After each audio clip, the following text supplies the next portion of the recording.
wanaagsan saaxiibayaal kuna soo dhawaada wararkii ugu dambeeyay guud ahaan Soomaaliya qodobadan caawidan hayeen wax kamida ciidamada maamulka Koonfur Galbeed oo 10 lama ilaawaan ah u dhigay kooxda argagixisada ah ee shabaab kadib weerar ay ku soo qaadeen ciidamada maamulkaasi iyo sidoo kale madaxweyne Deni oo iska diiday inuu ka qayb galo shirka wada tashiga oo dhawaan iclaamiyay madaxweynaha Soomaaliya Xasan Sheekh Maxamuud iyo sidoo kale dawladda Mareykanka oo ciidamo cusub ku soo daabulaysa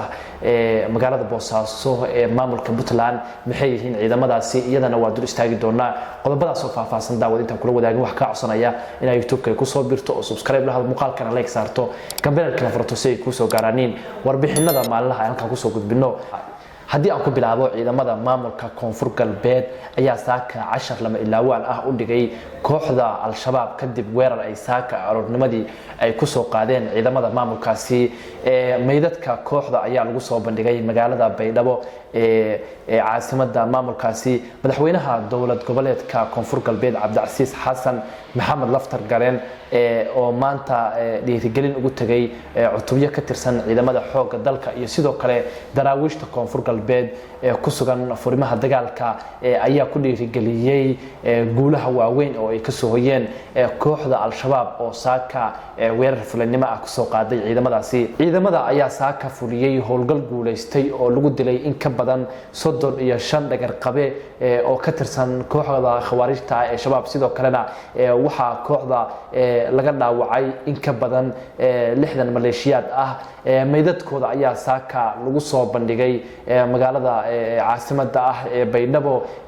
dadweynaha ayaana la arkayay oo u daawash tagaya meydadka kooxda khawaarijta ah ee shabaab halkaas lagu soo bandhigay Laftar Gareen ayaa sheegay in ay muhiim tahay in cid kasta ay ka qayb qaadato dagaalka lagula jiro kooxda argagixisada ah ee shabaab sidoo kalena ciidamada ayuu ku amaanay guulaha waaweyn oo ay ka soo hoyeen saaka dagaalkii ay ku soo qaadeen kooxda al-shabaab waxa uuna fariin adag u diray kooxda al-shabaab waxa uuna sheegay in ay ka jawaab celin doonaan weerarkii ay soo qaadeen isla markaasna gabi ahaanba ay u qalab qaadan doonaan sidii kooxahaas looga tirtiri lahaa maamulka Koonfur Galbeed ee Soomaaliya dhanka kale madaxweynaha dawladda Puntland Saciid Cabdullaahi Deni ayaa sheegay in uusan gabi ahaanba ka qayb galayn shirka madasha wada tashiga oo uu dhawaan ku dhawaaqay madaxweynaha Soomaaliya Xasan Sheekh Maxamuud madaxweyne Deni ayaa xildhibaano ka tirsan baarlamaanka Puntland u sheegay in uusan gabi ahaanba ka qayb gali doonin shirkaas uu iclaamiyay madaxweynaha Soomaaliya Xasan Sheekh Maxamuud waxa uu sheegay in shirkaas uusan lahayn wax ajanda ah oo looga hadlayo sida arrimaha siyaasadda qaybsiga dhaqaalaha iyo sidoo kale arrimaha doorashada oo ah waxa ugu muhiimsan oo hadda Soomaaliya ka taagan waxa uuna xildhibaanada u sheegay inuu san gabi ahaanba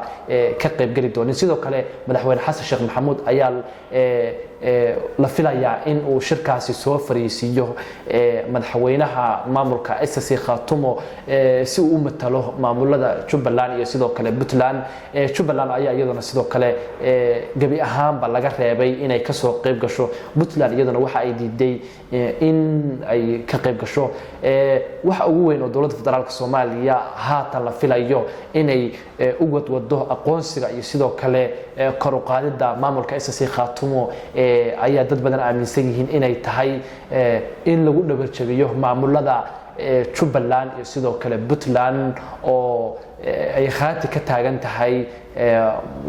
dawladda federaalka Soomaaliya shirarkii ka soo qayb galila go'aanada ka soo baxa dawladda federaalka Soomaaliya diidila madaxweyne Xasan Sheekh iyo ra'iisul wasaare Xamse waxa moodaa in ay haatan dhan kale ka fiirinayaan oo ay shirkaas ka soo qayb galinayaan madaxweynaha maamulka SSC Khaatumo dhanka kale dawladda Mareykanka ayaa ciidamo tiro badan ku soo daabulaysa magaalada Boosaaso xarunta ganacsiga maamulka Puntland maalinnimadii shalay ahayd ayaa wararku sheegayaan in ciidamo badan oo dowladda Mareykanka ay leedahay halkaas ka soo degeen waxaana lagu wadaa in saldhig rasmi ah ay dowladda Mareykanka ka samaysato magaalada Boosaaso ee xarunta ganacsiga Puntland waxay wararku sheegayaan in Mareykanku uu arkay in Puntland ay dhab ka tahay la dagaalanka kooxaha khawaarijta ah ee shabaab iyo sidoo kale Daesh kadib guulo waaweyn oo ay ciidamada difaaca Puntland ka gaareen kooxda Daesh ee ku dhumaaleysata buuraha Calmiskaad ee gobolka bari ee Puntland sidoo kale Mareykanka ayaa la sheegay in uu fursad weyn ka arkay iyo inay magaalada Boosaaso ku taalo meel muhiim ah waxaana la sheegayaa in uu saldhig rasmi ah ka samaysan doono Mareykanku magaalada Boosaaso waana saldhigii ugu weyn ayaa la leeyahay oo guud ahaan Afrika oo ku yaala oo Mareykanku oo ciidamada Mareykanka ay ku yeelan doonaan Afrika marka laga reebo dalka Djibouti oo Mareykanku ku leeyahay saldhig weyn oo ciidamadiisu ay leeyihiin daawada hadii halkan la soo gaartay mar kale wax ka codsanaya in YouTube-ka ku soo birto subscribe dhahdo muuqaalkana like noo saarto ama santa